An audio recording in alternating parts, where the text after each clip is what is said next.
Law करने के बाद या तो एडवोकेट बनेगा या तो जुडिशरी में जाएगा। इसके अलावा भी क्या कोई और करियर ऑप्शंस हैं? डिफरेंट डिफरेंट अलग अलग फील्ड्स होती है, जैसे हम्म, स्पेस लॉयर्स होते हैं, तो वो एक एवेन्यू है, बहुत कम एवेन्यू है, बहुत कम लोग जाते हैं। आपके पास लॉ फर्म की हम्म, जॉब होती है, अकेडमिया है, आप कॉलेजेस में यूनिवर्सिटीज में जाके पढ़ा सकते हो। साइंस बेस्ड ऑर्गेनाइजेशन है जिसको लॉयर्स की जरूरत पड़े, everyone is in need of lawyers. कहीं पे भी चले जाओ, आपको कहीं ना कहीं आपको करियर एवेन्यू डेफिनेटली मिलेगा। लेट्स से स्पोर्ट्स लॉ की बात कर लेते हैं।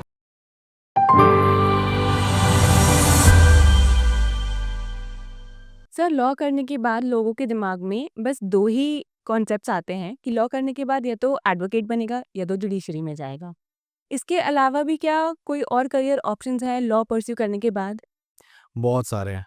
सो ऑफ कोर्स आप लॉ करने के बाद प्रैक्टिसिंग एडवोकेट बनते हो, कोर्ट में आप हम्म, जाके अपने क्लाइंट के लिए दलीलें देते हो, आर्ग्यू करते हो, या फिर आप बेंच के उस तरफ होते हो, दूसरे तरफ हाँ, आप जज बनते हो, दलीलें सुनते हो। सुनते हो, एंड आप फिर डिसाइड करते हो कि किसी के साथ क्या होना हम्म, चाहिए। सो अच्छा, वो जजशिप भी जो होती है फिर वो लोअर जुडिशरी से स्टार्ट होती है, आप डायरेक्टली हाई हम्म, कोर्ट सुप्रीम कोर्ट नहीं जा सकते, जज नहीं बन सकते। तो ये 2 फैक्टर्स तो हैं जो बहुत ही वाइडली नोन हैं। बट अपार्ट फ्रॉम दिस अगर बात करें, there are multiple career avenues. देखो अब कैसा हो गया, हर फील्ड में लॉ की जरूरत हो गई है। हम्म, आज से बहुत सालों पहले तक लोग ये नहीं सोचते थे, या किसी के दिमाग में ये नहीं आता था कि लेट्स से अगर मुझे कोई गाना है जो मैंने टीवी पे सुना, हम्म, अ, और मैंने उसको कहीं से डाउनलोड कर लिया और मैं उसको किसी पब्लिक गैदरिंग में प्ले कर देता हूँ, लॉ प्रोटेक्ट करता है उस गाने को, उसके कंपोजर को, उसके प्रोड्यूसर को, एंड वो आपके ऊपर केस फाइल कर सकते हैं राइट, इंटेलेक्चुअल प्रॉपर्टी वायलेशन का। एंड चीजें अब बहुत ज्यादा स्ट्रिक्ट होती जा रही हैं।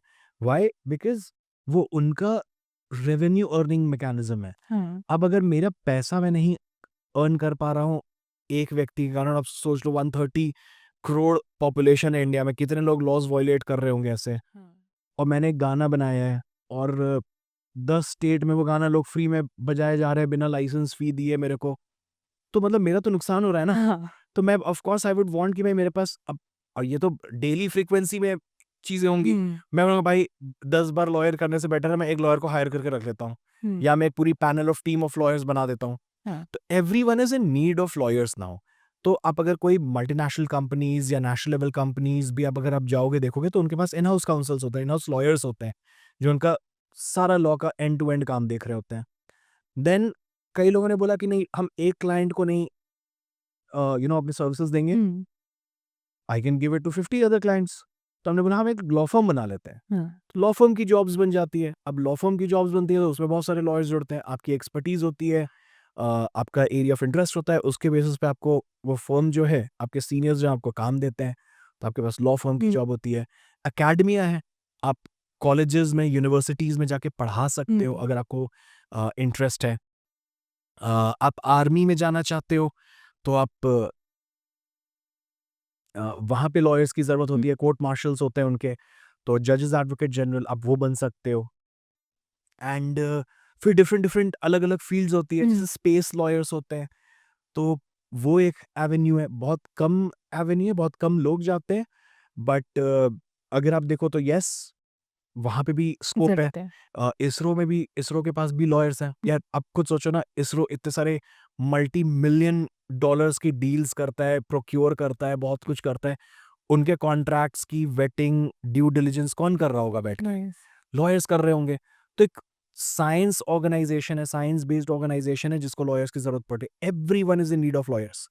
तो आप कहीं पे भी चले जाओ, आपको कहीं ना कहीं आपको करियर एवेन्यू डेफिनेटली मिलेगा। लेट्स से स्पोर्ट्स लॉ की बात कर लेते हैं, अभी बहुत ज्यादा प्रेवलेंट नहीं है इंडिया में। हम्म, अगर आप वेस्टर्न कंट्रीज, आप यूरोपियन कंट्रीज देखोगे, क्योंकि यूरोप में अ लॉट ऑफ स्पोर्ट्स बहुत पॉपुलर है, हम्म, लाइक से फुटबॉल। आप देखो वहाँ पे स्पोर्ट्स आर्बिट्रेशन सेंटर्स हैं, स्पोर्ट्स लॉयर्स हैं। जैसे जैसे इंडिया में स्पोर्ट्स बढ़ते जा रहा है, क्रिकेट के बियॉन्ड अब हम हाँ, कबड्डी में जा रहे हैं, फुटबॉल में जा रहे हैं, हॉकी में वॉलीबॉल जा में रहे जा हैं, रहा तो स्लोली एंड ग्रेजुअली अगर आप देखोगे तो अ लॉट ऑफ लॉज आपको समझ में आएगा कि कौन सी मेडिसिन आप ले सकते हो, नहीं ले सकते हो, डोपिंग के क्या लॉज होते हैं, क्या नहीं होते हैं। बहुत सारे लॉयर्स को इंडिया में नहीं पता है इसके बारे में। राइट। धीरे-धीरे जैसे जैसे रेलेवेंसी बढ़ेगी, एक ये भी फील्ड ओपन अप होके आ जाएगा। हुँ। लॉ में करियर एवेन्यूज खत्म नहीं होने वाले। इतना तो मैं हुँ। डेफिनेटली कह सकता हूँ कि कोई करियर एवेन्यू लॉ में खत्म नहीं होगा, वो बढ़ते ही चले जाएंगे, क्योंकि डिस्प्यूट जब तक इंसान है, तब तक डिस्प्यूट होता डिस्प्यूट रहेगा, और राइट। जब भी डिस्प्यूट होगा तो उसको रिजॉल्व ल करने के लिए आपको लॉयर्स लॉस लगेंगे ही लगेंगे।